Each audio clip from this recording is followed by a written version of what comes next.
지난 시간에 한 거 우리 리뷰를 잠깐 합시다. pH 정의를 우리가 저렇게 했단 말이에요. 자, pH 이거 소문자입니다.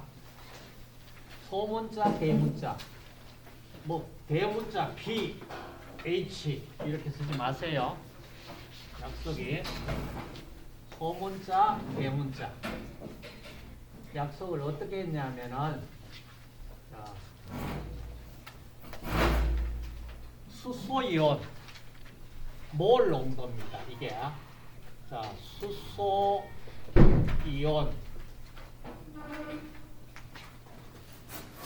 몰 농도 요 표시가 수소이온의 몰 농도의 역수를 취해 가지고 여기에 로그를 붙였는 것을 우리가 pH라고 정의를 합니다.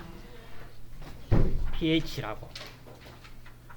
그러면은 이 자리에 수소이온 아니고 다른 걸 다 집어넣으면은 똑같이 이렇게 우리가 정의할 거예요.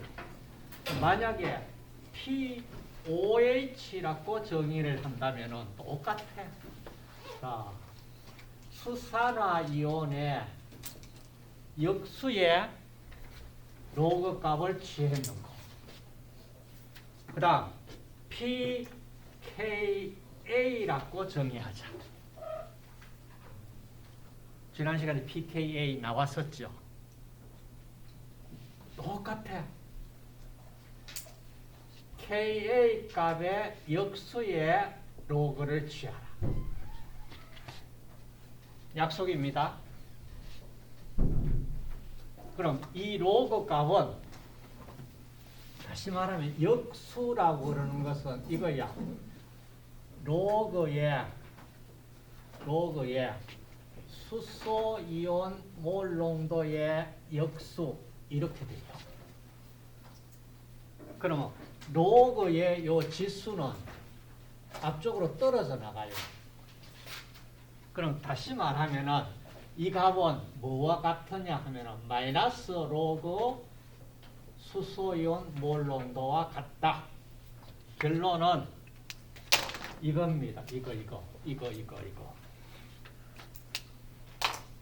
그럼 밑에도 똑같죠? 이거는 마이너스 로그 수산화이온 마이너스 로그 Ka. 이제 문제 없다 이거. 뭐 pH도 정의됐고 pOH, pKa 다 똑같이 정의가 됩니다.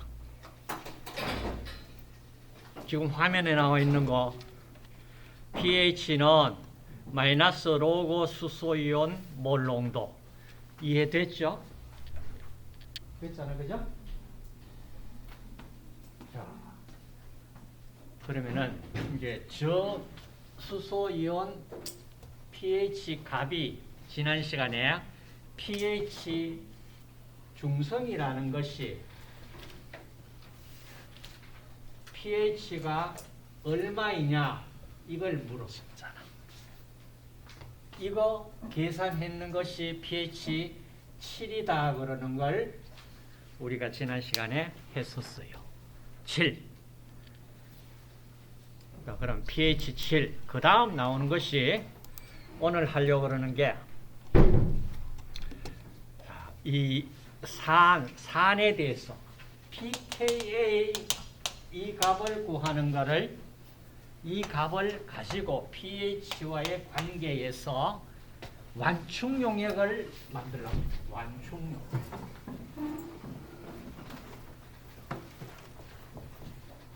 이 완충 용액을 이해를 못하면은 앞으로 굉장히 많은 애로점에 부닥칠 수가 있어요. 애로점에. 우리 몸이 완충 용액으로 만들어져 있다.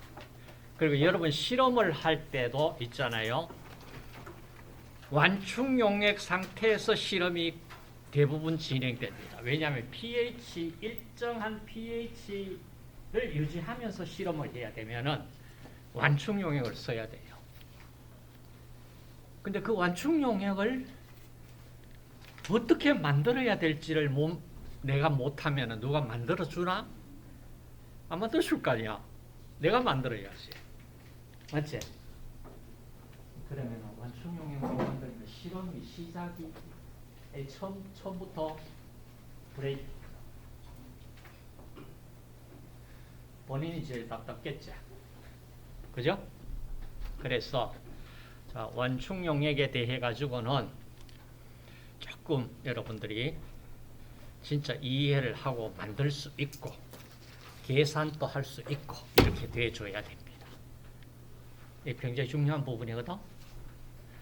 자, 그래서 나온 것이 이거 좀 지우겠습니다.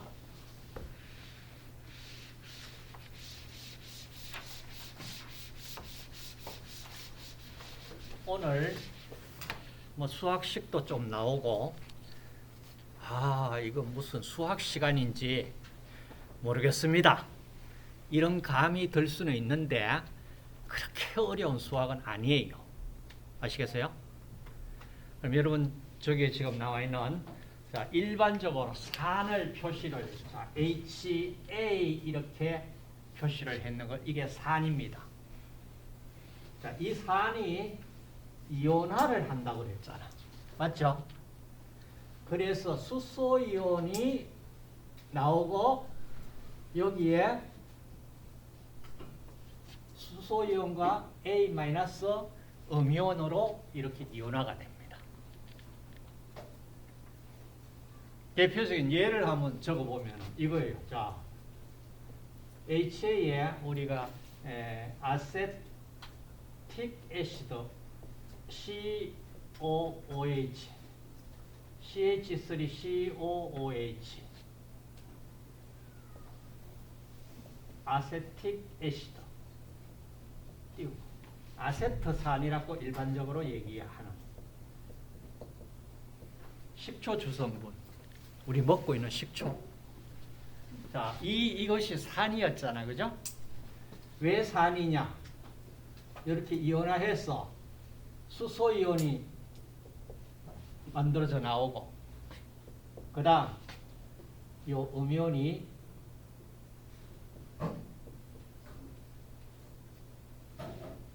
이거예요. 여기에 수소이온이고 여기에 음이온 그리고 여기에 여기 자, 이렇게 이온화가 됩니다. 식초가 왜 산이냐? 수소이온을 내기 때문에 이게 산입니다. 그렇죠? 그러면은 자, 식초가 산인데 식초가 수소이온을 냈기 때문에 산이고 그러면은 실제로는 정확에는요. 앞쪽에 산염기 정의에서 뭐라고 정의했습니까? 저 위쪽에 보면 브랜스테드 롤이 의해 가지고 산 정의가 수소이온을 내는 물질이겠단 말이야. 이게 산이에요. 그럼 염기는 뭐라고 정의했나? 이 내는 수소이온을 받아주는 물질이 염기입니다. 염기예요. 자, 일단 브랜스테드 롤리의 정의에 의해 가지고 수소이온 가지고 설명만 한다면은 수소이온을 내는 이 물질이 산이다. 산이 있으면은 항상 반응이 염기가 같이 따라와야 됩니다. 염기 어디 있어요? 염기 안 보이죠? 생략되어 있습니다. 뭐가 생략되어 있냐면 여기에 식초에 물 속에 식초 성분이 녹아 있습니다. 그러면은 여기에 수소이온을 내는 것을 이 수소이온이 누가 받아준다 하면 물이 받아줘가지고 이걸 정확하게 나타내면은 H3O 플러스 이렇게 나타나요. 수소이온을 낸 것을 물이 받아줘가지고 이렇게 돼 있어요.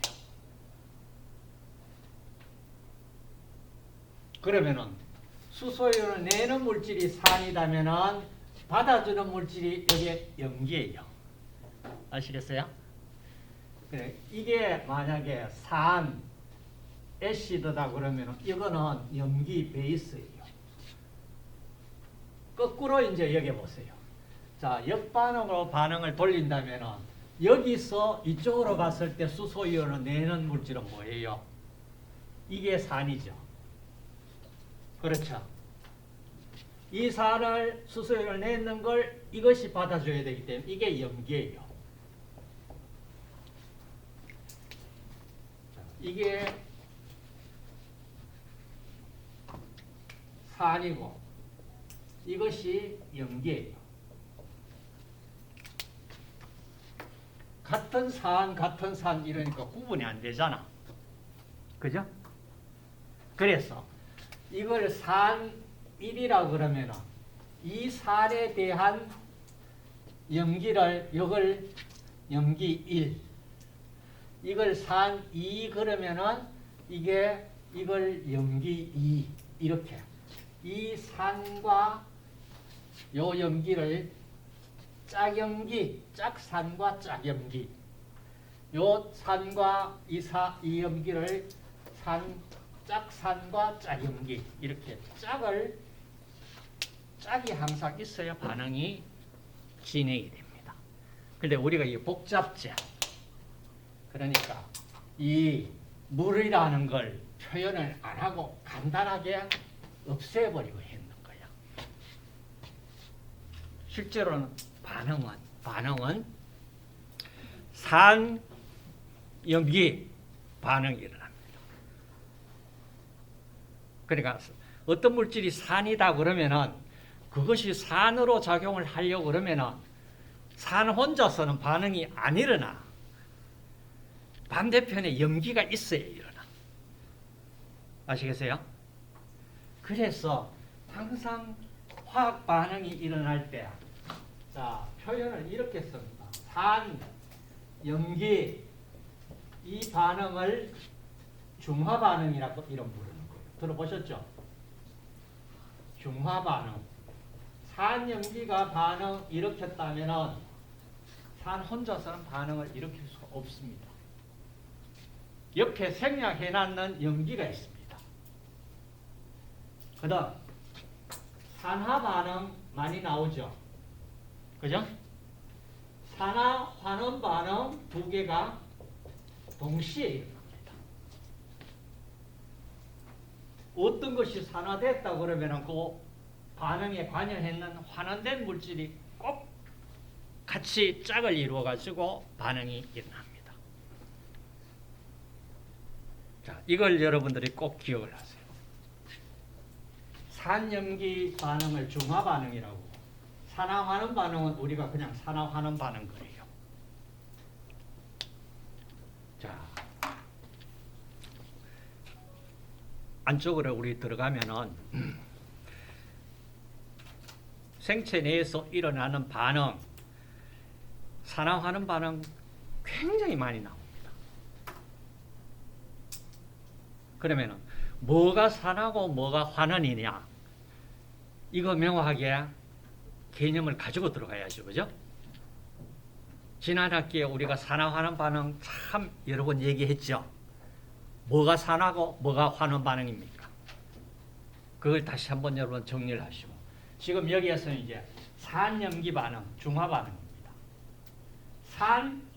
뭐가 산이다 그러면은 염기가 항상 있습니다. 그걸 물이 염기로 작용을 해서 생략을 해서 표현을 안 했다 뿐이지. 아시겠어요? 산이다. 염기 물질이 있어야만 반응이 진행된다. 자, 이걸 꼭 기억을 하세요. 자, 꼭 기억하시고, 그럼 이제 봅시다. 산 1, 산이 너무 복잡다. 맞죠? 너무 복잡아. 그러니까 이거 지워버리자. 지워버리고 산 1, 산 2, 어찌됐든지 염기 1, 2 이것도 지우고 좀 간단하게 하자. 아세트산이 프로톤, 수소이온을 내가지고 산으로 작용을 합니다. 그러면 이 아세트산에 대해 가지고 이 짝염기 산일 염기 1 그랬잖아. 그죠? 요 농도를 이거와 이거 자, 굉장히 중요하다. 그리고 수소이온 농도 자, 이 관계를 지금 이제 설명을 하려고 그러는데 이게 설명이 돼야 완충 용액이 만들어집니다. 완충 용액이 만들어져요. 그럼 이제 완충 용액 만들기 전에 자, 어떻게 만들어야 될지 제가 또 수학식 몇 개 유도해 나갈게요. 자,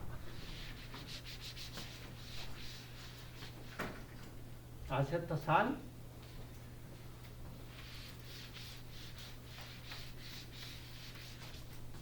다시 쓸까? 에이, 다시 안 써도 되겠다. 이거 그대로 이용하자. 아세트산 염기 1, 2 됐고 자, 수소이온 나왔다.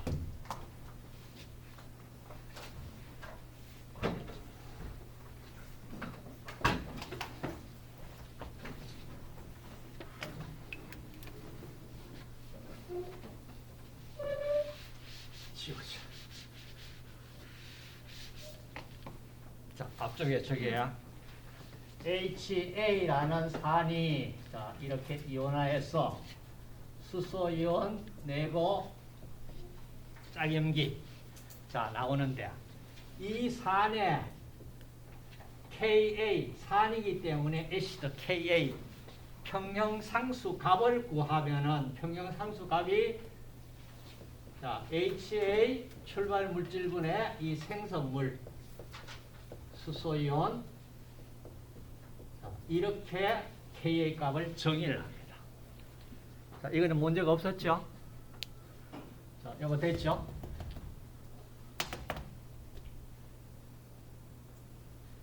자, 이 식은 문제가 없습니다. 자, Ka 값. 그럼 이제 그 다음에 우리가 여기에 이거를 뗄게요. 자, 떼는 거를 자, 수소이온 떼내고 자, HA분의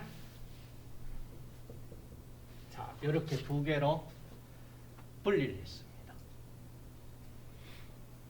자, 그리고 나서 여기에 앞쪽에 우리가 pH 정의가 마이너스 로그 수소이온 몰 농도 pKa 정의가 마이너스 로그 Ka 자 이렇게 정의를 앞쪽에서 했잖아. 그렇죠? 정의를 했죠? 그러면은 여기에 자 로그를 각각 붙여봅시다. 로그 붙이면은 로그 Ka 됐습니까? 는 여기에 로그 붙이면 로그 수소이온 몰 농도 그 다음 로그 HA분의 A 마이너스 자, 여기까지 했는 것은 문제가 없이 이해가 될 거예요. 문제 없죠? 그죠? 그러면은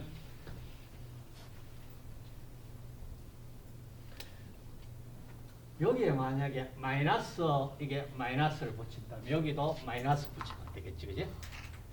마이너스 붙이면 될 거예요. 마이너스 이거는 뭐 굳이 그럼 요 부분이 이게 뭡니까? 마이너스 로그 Ka 값이 pKa죠. 그렇죠? 이 값이 pKa 이 값이 pH죠. 맞죠? 그렇죠? 자, 됐고. 그 다음. 아이고요, 이게 또 안 나오네. 자, 결국에는 이 식이 지금 얻어지는 이 식을 만들어내기 위해 가지고. 자, 이 식에서 보시면 pH 여기 있지? 그냥? pH 여기, pKa 여기 있고. 자, 이게 여기 있는데. 그럼 pH를 여기에 두고 이것을 이쪽으로 보내버리면은 거꾸로 얘기하면은 자, pH 좌측에 두고 pH는 pKa 자, 저기 보면은 pH는 pKa 이게 마이너스니까 이쪽으로 넘어갔다면은 그냥 플러스로 되어버립니다. 그대로 HA분의 A 마이너스. 자, 요 식이 지금 만들어졌는 것이 핸더슨 하셀바흐라는 식입니다. 요 식을 지금 이제 유도해내기 위해 가지고 자, pH는 pKa의 로그 자, HA분의 A 마이너스 그러니까 산 짝염기 농도. 자, 요 식을 유도해내는 식이 지금 나와 있는 핸더슨 하셀바흐 식입니다. 그럼 핸더슨 하셀바흐 식이 어디서 나왔나? 자, 여기에서 나왔습니다. 여기에서 나왔어요. 그럼 요 식을 우리가 이제 이용을 해서 완충용액 이런 걸 만들어내야 돼요. pH는 pKa 플러스 로그 짝산분의 짝염기 몰 농도. 이 식을 조금 기억을 합시다. 그럼 이제 저 식을 이용을 할 거예요.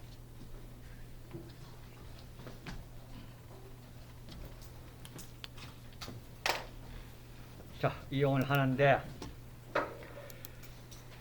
어디에 이용을 하냐? 자, 완충용액에서요. 아세트산의 완충용액이 비율이 자, 이게 1대1일 때가 가장 완충 능력이 뛰어납니다. 1대1일 때. 그 다음 여러분 책을 보도록 합시다. 책에 문제가 몇 번 문제냐?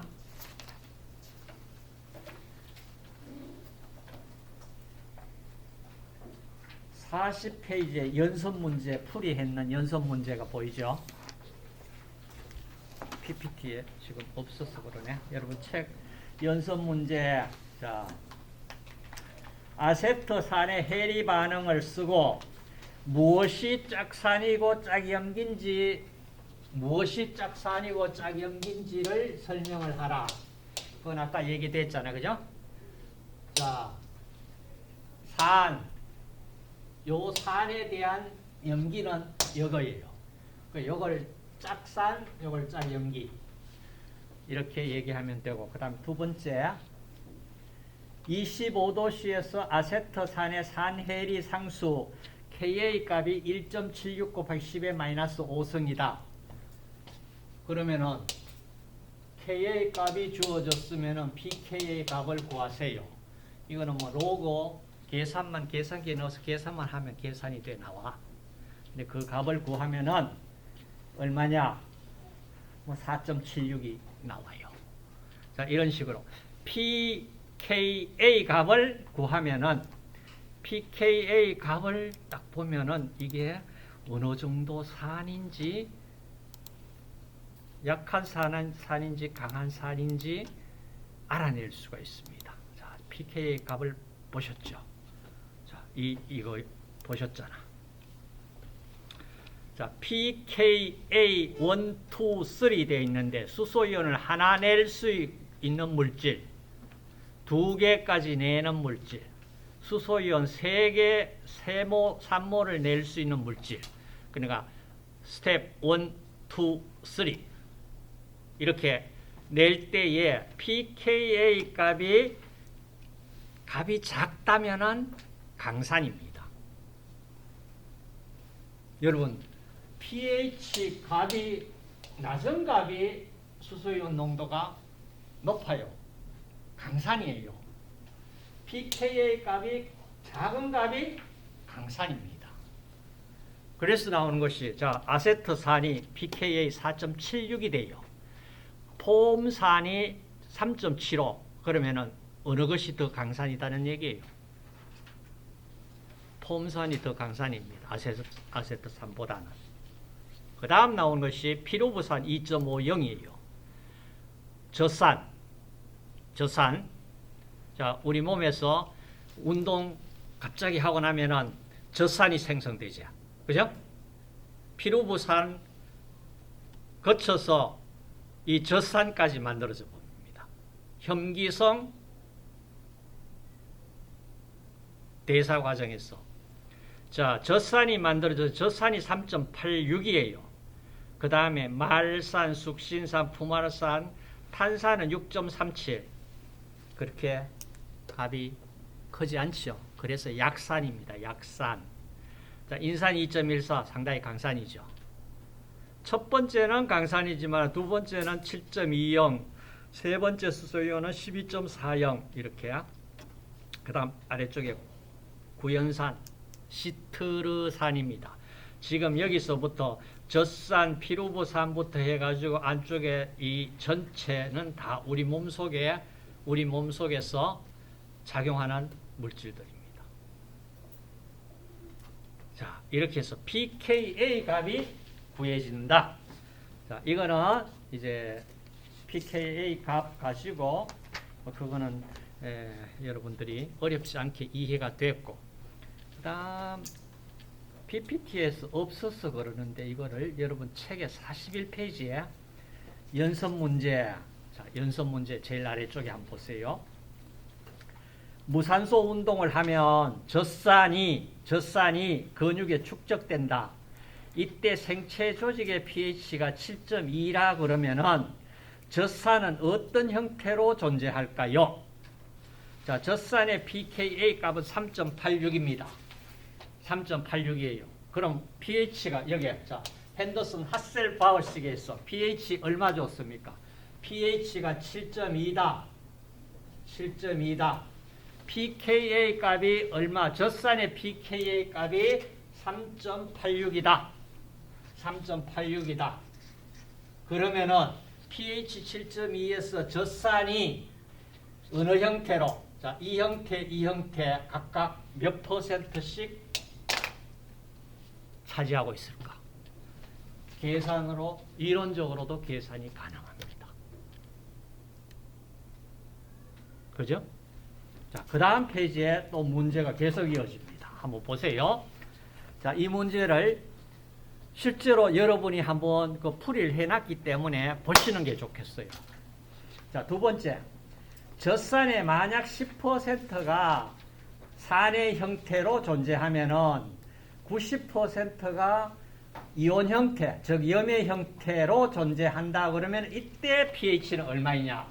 그거는 줬는 거는, 자, 젖산의 HA 형태와 A- 형태 얼마를 줬을 때 지금 젖산의 pKa 값은 존재를 이거는 알려져 있고, 그러면은 그때의 pH 값은 얼마일까? 이거 계산하라 얘기예요. 어렵지 않잖아, 그죠? 식에 넣으면 나와요. 자, 그 문제가 지금 세 번째 문제도 마찬가지. 우리 몸의 pH가 7.4다. pH 값이. 이때 푸마르산은 주로 어떤 형태로 존재할까? 푸마르산의 pKa 값은 나와 있어요. 계산되어 있어요. 그러면은 푸마르산의 HA와 A- 그러니까 짝산과 짝염기 형태가 각각 몇 %씩 존재할까? 계산이 됩니다. 자, 지금 이거 계산했는 거 이게 계산하기 위해서 내가 그걸 하라고 그러는 거 아니고요. 이제 완충용액 하나 만들게요. 자, 만들었는 거 예를 45페이지 연습 문제에 예가 나와 있습니다. 자, 그 예가 뭐냐 하면은 아세트산과 아세트산 나트륨으로 pH 5.24에서 0.1몰 완충용액 1리터를 만들려고 한다. 어떻게 만들까? 식은 이 식입니다. pH, pK의 이거 값. 이 식만 활용하면은 바로 완충용액 만들 수 있습니다. 자, 그 문제 내가 풀이가 되어 있기 때문에 굳이 지금 풀이할 필요는 없을 것 같아. 자, 그 다음 이어서 계속 나가야 될게. 자, 완충용액이 우리 목의 완충용액이었는데 46페이지에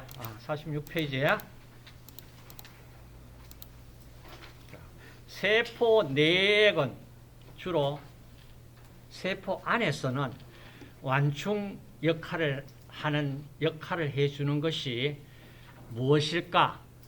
자, 완충용액이 어떻게 만들어지는지를 조금 설명을 하고 그럼 가자. 한 번 더 설명을 하고 가자. 자, 완충용액은요 이렇게 만들어집니다.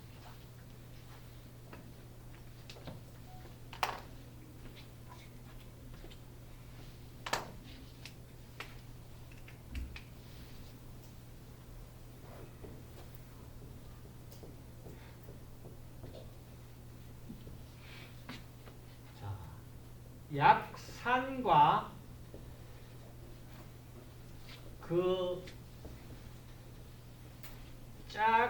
짝염기염, 다시 말해서 핸더슨 하셀바우식에서 약산이 지금 HA 그러는 거 이겁니다.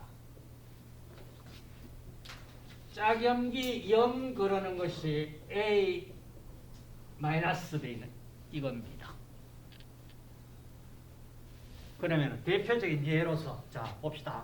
약산 같으면 탄산 예를 들어보자. H2CO3 이거는 CO2 가스가 물에 녹아 있으면은 탄산이 돼요. 사이다, 콜라 거품 올라오는 이산화탄소가 물에 녹아 있는 상태거든. 마찬가지 우리 혈액 속에도 탄산이 약산으로 작용합니다. 자, 이거하고 뭐하고 이 탄산이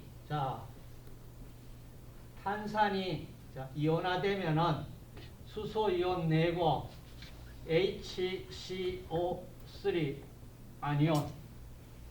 그다음 또 하나 더 내면은 CO3 이렇게 나가는데 일단은 자 여기에 첫 단계 이온화되는 자, 이 약산하고 요 짝염기염 자, HCO3 이거의 염이니까 여기에 뭐 소듐이나 포타슘 이런 염으로 이루어져 있어요. 그 짝염기염 자, 이런 형태로 약산과 짝염기염 혹은 반대로 약염기와 그 짝산의 염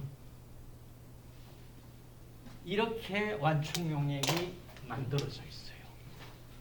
그러면은 세포 내액에서는 인산이 약산으로 작용을 하는 게 주 역할을 하고 있고요. 그다음 두 번째 혈액에서는 혈액도 완충용액인데 거기에서는 주로 작용하는 것이 지금 얘기했는 약산으로 작용하는 것이 탄산입니다. 그 얘기예요. 탄산이에요. 그럼 이 경우는 혈액이고 세포 내액에서는 인산이 약산의 역할을 하는데 인산이 굉장히 강한 산 아닙니까? 그런 느낌이 딱 오죠. 근데 인산이 수소이온을 3개까지 낼 수 있는데 첫 번째는 굉장히 강산입니다. 그렇죠? 두 번째, 세 번째는 그렇게 강한 산이 아니었죠. 자, 일단 그 정도로만 하자. 더 깊게 들어가 버리면은, 자, 완충 용액은 이와 같이 약산 그짝염기염 혹은 약염기 그짝산의 염으로 만들어져 있는 용액인데 특징이 강산이나 강염기가 들어오더라도 그 강산 강염기를 중화시켜 줄 수 있는, 없애 줄 수 있는 능력을 가지고 있어요. 근데 그 능력에 한계가 있잖아.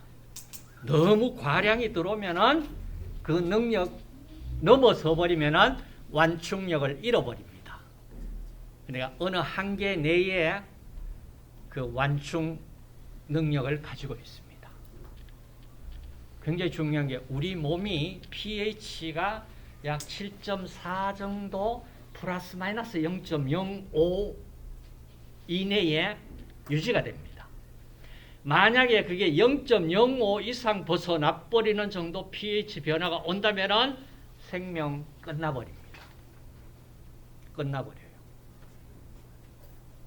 그러니까 우리 몸에 강산 강염기가 들어오더라도 완충 용액으로 되어 있기 때문에 그걸 극복을 해줍니다. 그럼 어떻게 그 완충 능력이 생기느냐?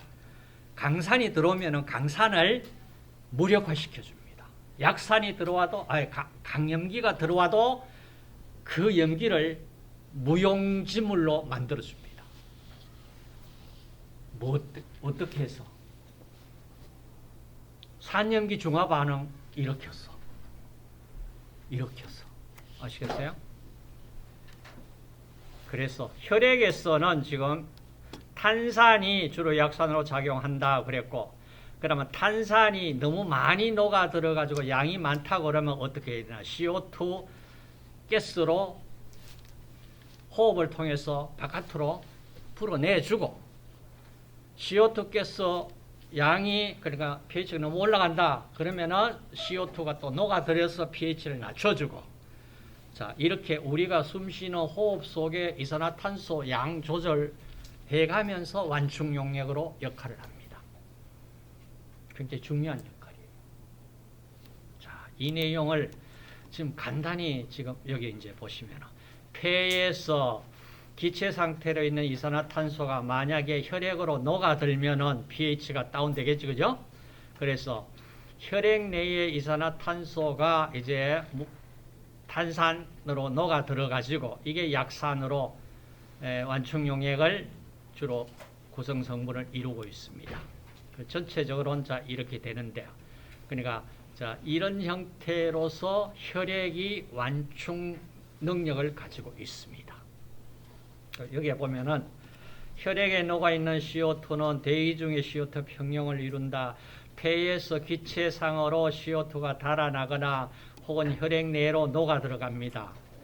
그러므로 CO2를 매개체로 하여 탄산과 그 다음에 탄산수소 염의, 그러니까 약산과 그 짝염기 염으로 완충 능력을 나타냅니다.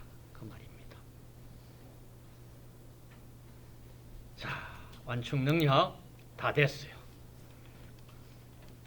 그럼 이제 만약에 우리 몸에 산이 증가한다 그러면은 염기인 탄산수소가 작용해서 자, 폐에서 CO2를 날려 보내주고, 우리 몸에 만약에 염기가 만약에 높아진다 그러면은 CO2가 다시 혈액에 녹아 들어가면서 pH를 낮춰줍니다. 자, 이런 식으로. 수소이온이 들어오면은 그 수소이온이 들어온다면은 이와 같이 짝염기가 작용을 해서 탄산으로 만들고 CO2로 제거를 해버리고, 그 다음 그 반대일 때는 또 CO2가 녹아들고, 이런 식으로 해서 혈액의 완충 작용을 나타낸다. 그걸 이렇게 표현을 했는 거예요. 기체 상태 폐에서 이산화탄소 불어내고 혈액으로 이산화탄소가 녹아 들어가야 될 때는 녹아 들어가고 제거해야 될 때는 제거하고 자, 이런 형태로. 자, 그러면은 지난주 했는 것을 리뷰를 했고 그 다음 2, 3장 들어가도록 합시다.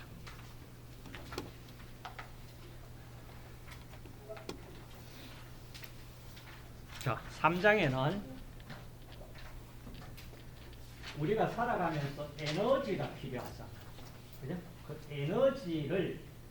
에너지를 가지고 어떤 일을 해야 돼. 그 에너지가 일을 할 수, 우리가 심장도 돌리고, 운동도 하고, 모든 거 다 해야 돼. 그 에너지를 가지고 일을 해야 되는데, 자, 그때 이제 에너지가 일을 할 수 있을 때 어떤 그 법칙이 나옵니다. 이걸 연력학 법칙이라고 그러는 법칙이 나오는데 잠깐 소개를 좀 하고, 그 다음 자유에너지, 그 다음 화학 반응에서 자유에너지 변화는 어떻게 되느냐, 그 다음 네 번째 고에너지 화합물, 결국에는 우리 몸속에서 에너지를 어디에 저장을 해 놓을 수 있느냐, 자, 이런 ATP, 대표적인 ATP 이런 것들에 대해 가지고 설명이 되고, 그 다음에 산화환원 반응에서 자유에너지 변환, 뭐 어찌됐든지 우리 몸속에서 일어나는 모든 에너지를 활용을 해서 어떤 일을 할 수 있느냐, 여기에 대한 내용인데, 연력학 영법칙, 1법칙, 2법칙, 3법칙 하고 하면은 여러분들 아마 손들어 버려요. 그러니까 그거 다 얘기를 하기는 곤란하고, 책에 있는 내용 좀 간단하게 되어 있는 부분 가지고 설명을 하고, 에너지 사실 그렇게 많은 어떤 시험 문제 이런 거는 잘 안 나와요. 문제 좀 나온다면 꽤 어려운 문제가 나와. 앞쪽에 여러분 완충용액 그런 거 저런 것들도 문제 하나 내버리면 계산하라고 하면 계산기 가지고 들어갈 수가 없잖아. 그죠? 그러니까 그런 문제는 잘 내지를 못해요. 나왔다고 그러면은 완충용의 개념을 이해하고 있느냐 없느냐 정도는 나올 수가 있어요. 자, 여기서도 생체 에너지학에 식도 많이 나오고 유도하고 이런 경우가 꽤 많아요. 아주 처음 들어본 그 용어들도 많이 나와요. 그렇지만 그 너무 상세하게 깊이는 들어가지 말고 어찌됐든지 자, 생체 에너지학이라고는 바이오 에너제틱스라는 이런 용어가 나오는데, 자, 생물체에서 에너지를 어떻게 얻고 이용하는가에 대한 연구를 한다. 다시 말해서 에너지 전환에 대한 연구를 하는 학문 영역을 우리가 생체 에너지학이라고 그랬다. 그리고 이름은 들어봤다. 그 다음 생체 에너지학은 연력학의 한 분야로 연력학 법칙을 따른다. 연력학 법칙은 이거는 자연의 법칙이니까 법칙을 벗어나서 어디 우리가 살아갈 수는 없잖아. 그죠? 그래서 연력학 법칙이 있는데, 자, 그 법칙을 정의를 하기 전에 우리가 이 용어 정의를 하고 갈게. 자, 개라는 개가 있습니다. 개는 영어로는 시스템이라고 그래요. 시스템. 이 개 시스템 굉장히 많이 쓰는 용어입니다. 이렇게 정의는 이렇게 했어요. 우주에서 우리가 관심 두고 있는 시험관이나 아니면 하나의 세포나 하나의 어떤 생물체든 쉽게 얘기하면 이겁니다. 내가 관심 가지고 있는 영역이 개입니다. 시스템입니다. 내가 관심 가지고 있는 영역, 이게 만약에 세포일 수도 있고, 그죠? 어떤 조직일 수도 있고, 내 몸일 수도 있고, 이거는 내 관심만 가지면 이 영역은 내 관심 영역이 지금 얘기하는 시스템입니다. 시스템, 우리말로 개. 내 관심 영역이 시스템이고, 그럼 이게 세포 하나일 수도 있고 뭐 관심 영역. 나머지 관심 영역 이 주변은 전부 환경입니다. 됐습니까? 그럼 크게 나눠 가지고 내 관심 영역 바깥은 모두가 주위 surrounding 개와 주위 크게 이렇게 나눴다. 자, 그러면은 여기서 이제 이겁니다. 이 안쪽에 푸른색 영역이 내 관심 영역이에요. 자, 내 관심 영역 주변에 있는 모든 주위 이게 뭐 전체 다 하면 우주야. 우주. 그러면은 개 시스템과 서라운딩 주위와의 사이에 에너지도 들어왔다 나갔다, 물질도 들어왔다 나갔다 이 출입이 돼야 되잖아. 그렇지, 그죠? 여러분 여기 내 몸의 세포 하나를 관심 영역으로 줬는데 내 세포가 세포 바깥에서 어떤 영양분을 받아 들어와야 되나 안 받아도 되나? 에너지를 받아 들어와야 될까 안 들어와도 될까? 물질과 에너지의 출입이 자유롭나 자유롭지 않느냐 이겁니다. 자유로운 것이 열린 게 오픈 시스템이고요.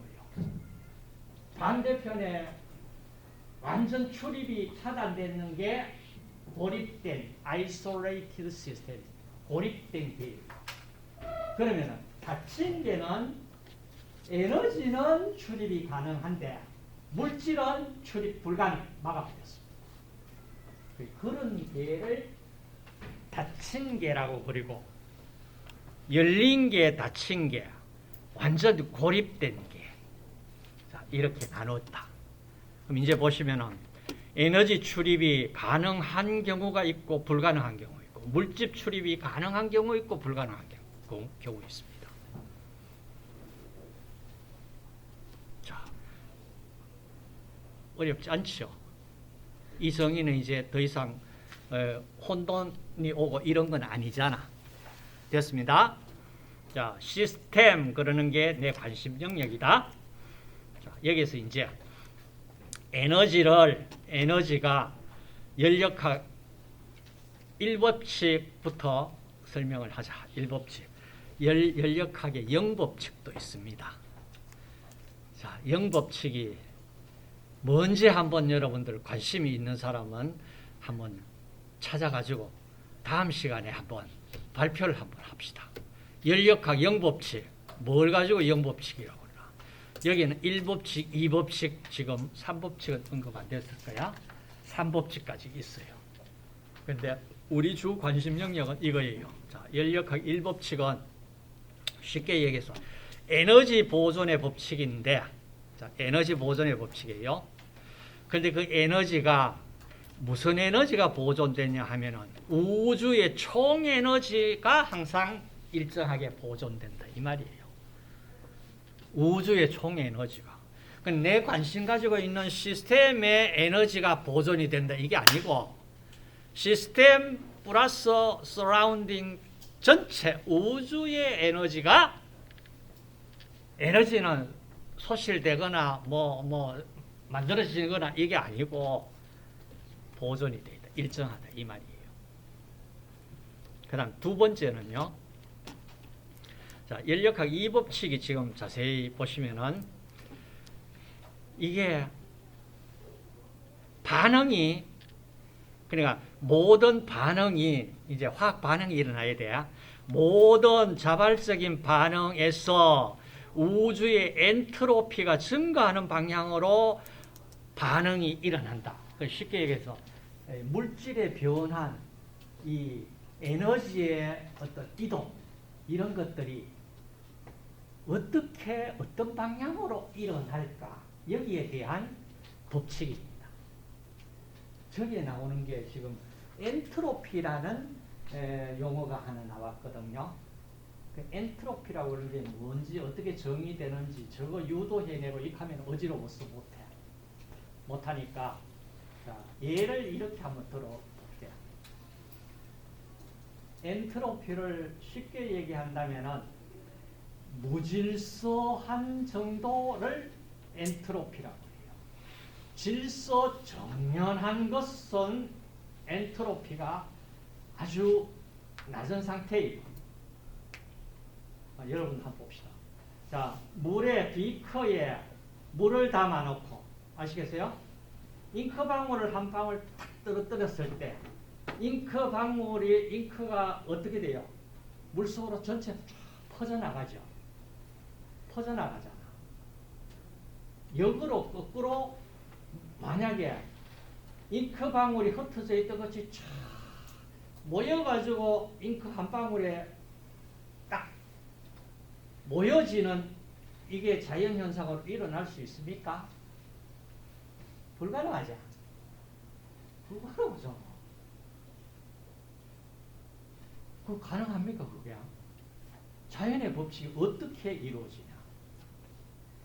물이 높은 데서 낮은 데로 흐르는 것이 자연의 법칙이지. 거꾸로 밑에 있던 물이 하늘로 치솟아 올라가는 게 이게 자연의 법칙은 아니잖아. 그렇지 않아요? 저게 엔트로피라고 하는 저거예요. 처음에는 질서정연했는데 그 질서정연한 것이 점차 자연적으로는 무질서하게 되어갑니다. 그래, 무질서도가 자꾸 증가합니다. 그걸 엔트로피가 증가한다 이렇게. 그러면 세상이 끝나는 날이 있을 거 아니야. 끝나는 날은 무질서도가 엔트로피가 최대에 이를 때 생명이 끝나는 겁니다. 여러분들 집에 질서정연하게 아주 옷도 정확하게 잘 개어놓고 정리정돈 잘 해뒀더라도 자꾸 생활하다 보면은 뭐 지저분하게 뭐 무질서하게 돼가잖아. 그게 자연 법칙이에요. 무질서도가 쭉 엔트로피가 증가하는 방향으로 모든 반응은 진행됩니다. 이 말이에요.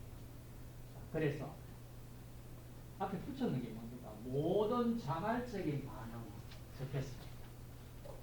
자발적인 반응이 자연현상이 저렇게 무질서 엔트로피가 증가하는 방향으로 진행된다. 이 말이지.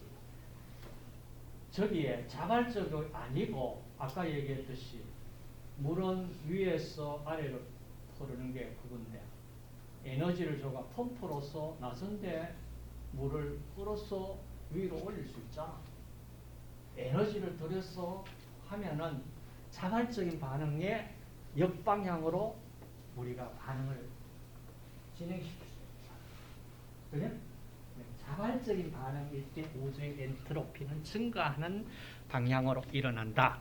그래서 연력학 2법칙에 따르면은 모든 자발적인 반응은 엔트로피가 증가하는 방향으로 일어나므로 우주의 엔트로피 변화는 플러스로 표시가 된다. 자, 그다음 자유에너지 그러는 정의를 했습니다. 자, 에너지가 우리가 에너지를 100% 일로 바꿀 수가 있느냐? 불가능합니다. 그래서 일로 바꿀 수 있는 에너지 양이 있고 못 바꾸는 에너지 양이 있습니다. 자, 그걸 지금 보시면 엔탈피와 엔트로피를 고려한 상태 함수인 자유에너지라는 깁스 프리 에너지라는 에너지 척도를 새롭게 하나 만들었습니다. 에너지를 100% 일로 바꿀 수가 없다 이 얘기거든요. 왜 그게 불가능하냐 하면 아까 얘기했듯이 엔트로피가 무질서도가 엔트로피가 높아지는데 쓰여지는 에너지가 필요합니다. 그래서 100% 에너지를 일로 바꿀 수가 없다. 이게 연력학 2법칙의 또 하나의 법칙입니다. 좀 어렵다. 어찌됐든지 자유에너지라고 그러는 것은 지난 시간에 우리 물을 갖다가 자유수하고 결합수 얘기했죠. 그죠? 그렇잖아요. 그죠? 물의 역할을 할 수 있는 거는 자유수가 물의 역할을 할 수 있다 했잖아요. 그죠? 여기서 에너지도 100% 에너지가 다 일로 바꿀 수 없다. 그러니까 일할 수 있는 에너지를 자유에너지라고 했는 거예요. 자유수 가치. 그렇게 비교하면 조금 설명이 이해되기가 쉽겠지. 자, 그러면은 자유에너지를 깁스의 프리에너지라고 그러는데 G라고 표현을 할게요. 자, 자유에너지, 깁스 프리에너지 G는 H 그러는 게 이게 엔탈피, 열 함량 척도입니다. 엔탈피라는 게. 일단 자, 엔탈피라고 그러는 열 척도 엔탈피가 있고 거기에 T는 절대 온도고요. S가 지금 얘기하는 앞에서 얘기하는 엔트로피입니다. 무질서도입니다. 그래, 무질서도 하고 절대 온도 곱했는 값만큼을 마이너스 시켜버립니다. 그래서 순수하게 지금 에너지, 자유의 에너지는 자, 이 T 델타 S만큼 마이너스 돼가지고 그거는 어떤 프리워터 같이 에너지로 일할 수 있는 에너지로 쓸 수 없는 영역이 존재한다 이 말이에요. 뭐 어찌됐든 이제 깁스 프리 에너지는 델타 H 엔탈피의 마이너스 절대 온도 델타 S 자 이런 식에서 구해질 수 있다 정도만 우리가 이해를 하고 깁스 프리 에너지가 음이면은 자유에너지를 방출하는 자유에너지 감소 반응. 다시 말해서 열을 방출할 수 있는 발열 반응이다. 이 얘기예요. 자유에너지 감소 반응으로 반응이 자발적으로 일어날 수가 있다. 그래 깁스 프리 에너지 음수 값이 얻어지면은 이 반응이 자발적으로 일어날 수가 있다. 이렇게 판단을 할 수가 있고요. 0이면은 평형 상태에 이루어지는 겁니다. 반응이 끝나는 겁니다. 그 다음 양수이면은 사실은요 자발적으로 이 반응은 일어날 수가 없습니다. 이와 같이 깁스 프리 에너지 가지고 이 반응이 자발적으로 일어날지 일어나지 않을지를 판단을 할 수 있다 정도로 이해를 하시고 자 지금 이제 한번 보시면은 여기 깁스 프리 에너지 한번 보세요. 자 인산화 분자의 가수분해 시 자 가수분해 의해 가지고 여기에 깁스 프리 에너지가 값이 마이너스 값으로 쭉 나와 있잖아. 그죠? 그러면은 이거는 에너지를 남에게 줄 수 있는 고에너지 물질입니다. 이게. 그러면 이 마이너스 값이 크면 클수록 에너지를 많이 내놓을 수가 있겠다. 자, 대표적인 게 포스포에놀 피루보산 PEP라고 약자를 합니다. PEP TCA 사이클에 들어가면은 나중에 이게 PEP 나올 겁니다. 자, 마이너스 14.8 아주 높은 에너지 가지고 있어 에너지를 낼 수 있습니다. 그 다음 132인산 그리세르산 그 다음 나오는 것이 크레아틴 인산이라고 하는 걸 관심을 좀 가지십시오. 마이너스 10.3 이 값은 외울 필요 없어. 그 다음 ATP 우리 익히 잘 알고 있는 ATP 마이너스 7.3 다시 말해서 ATP하고 크레아틴 인산 이게 우리 몸에서 에너지 저장을 해서 쓸 수 있는 에너지를 저기에 저장시켜 놓는 겁니다. 그 다음 밑에 뭐 글루코스, 유긴산, 뭐 플락토스 유긴산, 1인산 자 이런 것들도 나와 있고 그럼 여기 이제 어느 정도 에너지를 가지고 있구나 에너지를 내놓을 수 있는 물질이구나 이 정도 이해를 하시면 되겠고요. 그 다음 깁스 프리 에너지 델타 G는 반응의 자발성은 알 수 있으나 반응 속도와는 상관이 없습니다. 반응이 이게 자발적으로 일어날 것이냐 안 일어날 것이냐 판단이지 반응이 빠르다 느리다 그런 뜻은 아니에요. 그 다음 열린 계의 경우 엔트로피 무질서도가 감소할 수 있다. 너무 깊게 들어가지 말고. 자, 그 다음 자유에너지 변화 델타 G 그러는 게 나오는데 근육 수축이나 세포 이동이나 이온이나 분자의 막이동, 조직의 성장 등에 필요한 에너지, 결국에는 아까 우리 봤는 에너지를 저장하고 있는 그 화학종, 그거 나중에 가지고 있는 에너지 다시 한 번 더 나올 거예요. 그 다음 표준 상태라는 내용이 자꾸 나옵니다. 표준 상태. 우리 이 생명체 다루는 데서 세포 속에서 표준 상태는 이렇게 정의하기로 했어요. 표준 상태 대개 보면은 0도씨 1기압 이렇게 되는데 생명체 속에서는 0도씨를 기준으로 하면은 잘 안 맞아. 그래서 온도 25도씨를 기준으로 합니다. 자, 온도가 25도씨, 절대 온도로는 298도 켈빈 온도로 298. 그러니까 얼마입니까? 섭씨 온도에 273을 더하면은 켈빈 온도, 절대 온도가 됩니다. 자, 절대 온도와 섭씨 온도, 왜 절대 온도를 쓸까요? 이것도 한번 생각하시고요. 여러분 모든 거 앞으로 온도 값을 가지고 계산하고 이래야 될 때는 이 절대 온도를 쓸 겁니다. 절대 온도. 압력은 1기압입니다.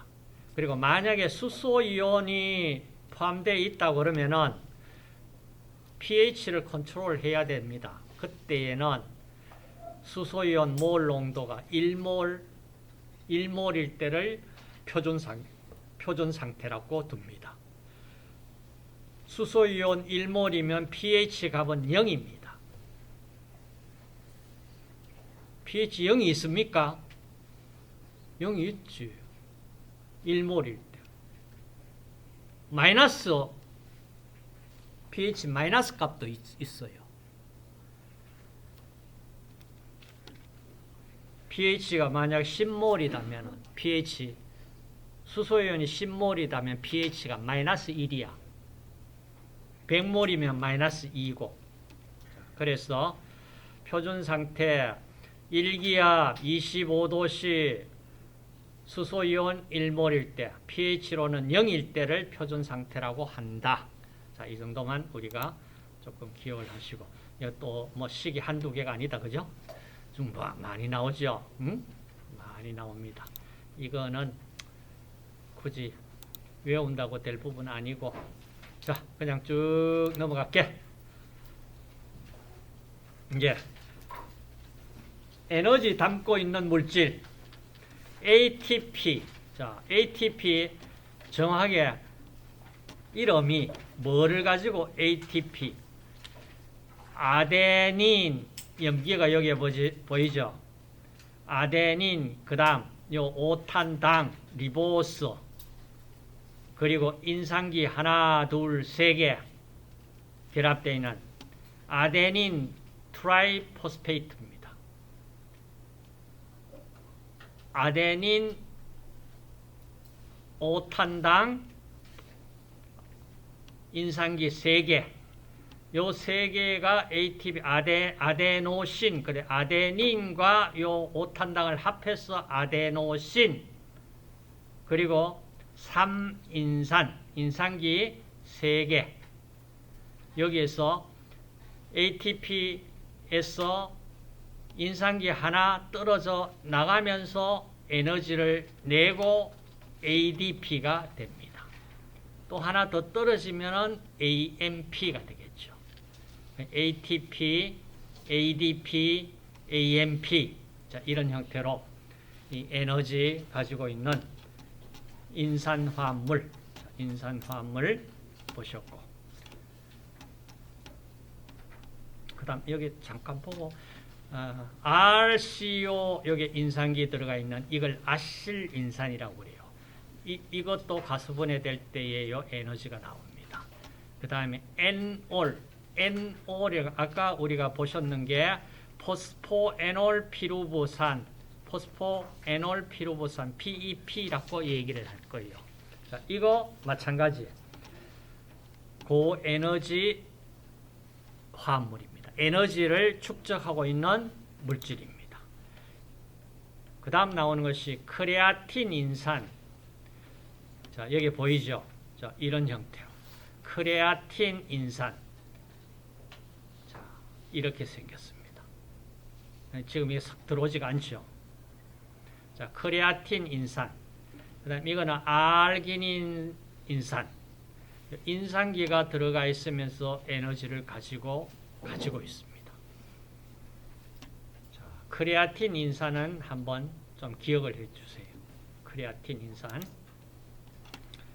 그 다음 고에너지 나머지 부분은 쭉쭉 넘기고 자, ATP가 우리가 지금 에너지를 가지고 있는 에너지 저장고 역할을 ATP가 이제 에너지를 가지고 있다. 자, 위에서 음식 먹었습니다. 포도당이나 아미노산의 지방 등을 갖다가 먹어가지고 그 에너지를 ADP에서 ATP 만들어가지고 우리 몸에 활용을 한다 얘기예요. 그러면은 음식 물질은 자, 에너지를 만들어내고 탄소는 CO2 가스로, 수소는 H2O로, 그리고 호흡에 우리가 산소 호흡했는 걸 이용을 해서 에너지 만들어 냈잖아. 그죠? 이 에너지를 가지고 만약에 운동하는 데 쓸 수도 있고, 저분자 물질을, 이 에너지를 이용해서 글라이코겐을 만들든지 여러 가지 몸에 필요한 물질들을 또 생성해내야 되는 물질 만드는 데도 사용을 합니다.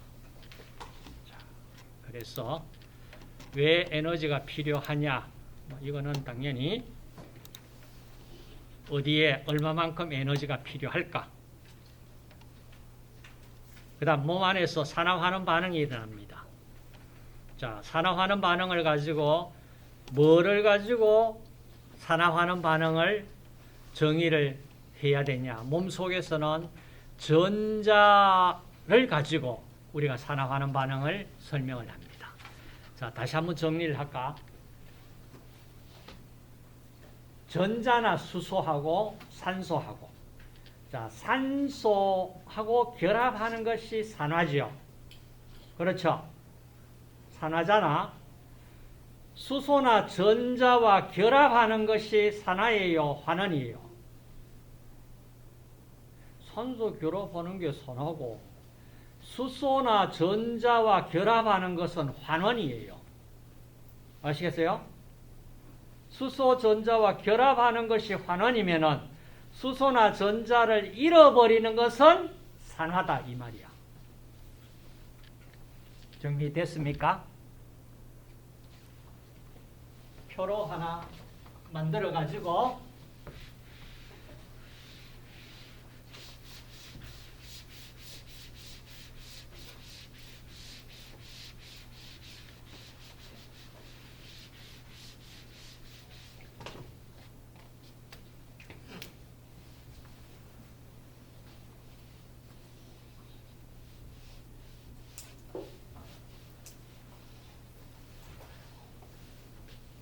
산화,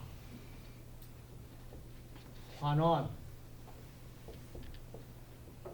산화와 환원은 서로 반대 개념이죠. 그죠? 자, 산소와 결합하는 것이 산화예요. 맞죠? 자, 이거는 플러스 되는 거 결합하는 것이 산화다. 그러면 그 반대는 환원일 거 아니야. 맞죠? 자, 잃는 것.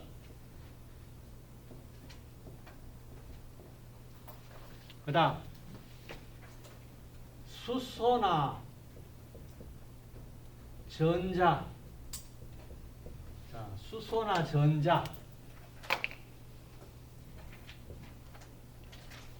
자, 요거 중요합니다. 몸속에서는 이것보다 이 경우가 더 많아요. 그러면 수소나 전자와 결합하는 것이 산화일까 환원일까?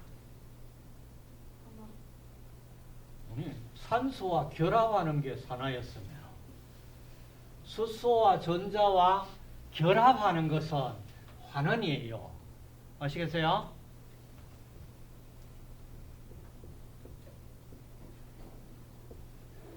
여기는 수소나 전자를 잃어버리는 것이 산화입니다.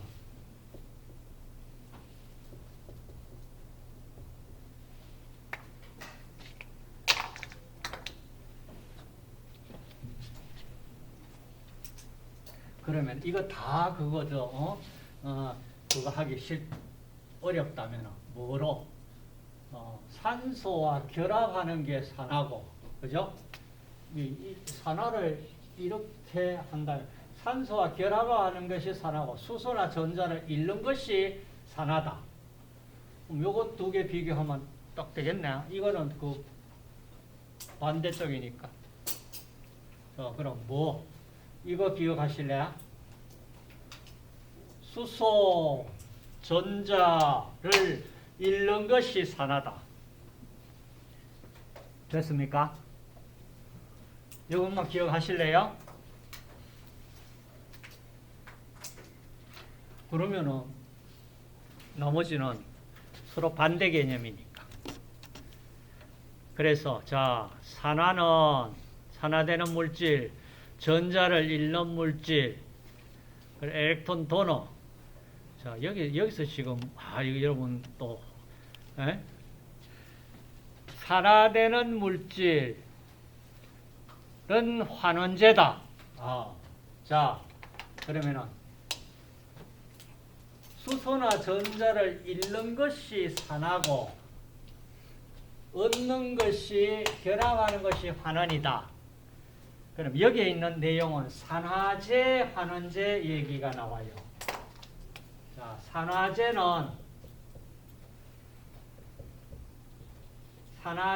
환원제 나온다. 자, 이거 정의는 자기가 아니고 남을 산화시키면은 남을 산화시키는 물질이 산화제입니다. 됐습니까? 남을 환원시키는 물질이 환원제입니다. 자기 자신은 어떻게 될까? 산화제는, 자, 환원제는 뭐 반대니까 그럼 놔두고, 산화제가 남을 산화시키는 물질이 산화제인데, 그러면 자신은 어떻게 될까? 자신은 환원이 돼요. 환원됩니다.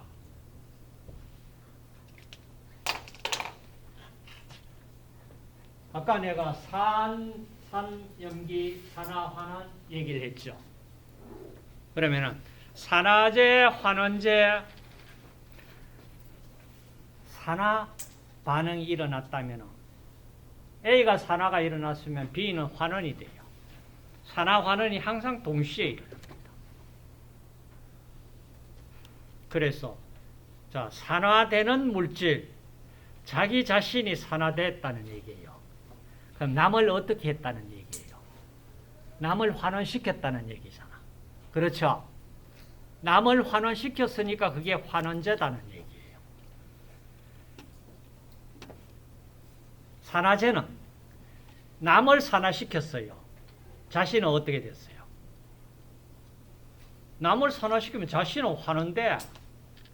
그래서 여기에 지금 했는 게 환원되는 물질, 그리고 산화제, 그리고 산화되는 물질, 환원제 이랬는 거예요.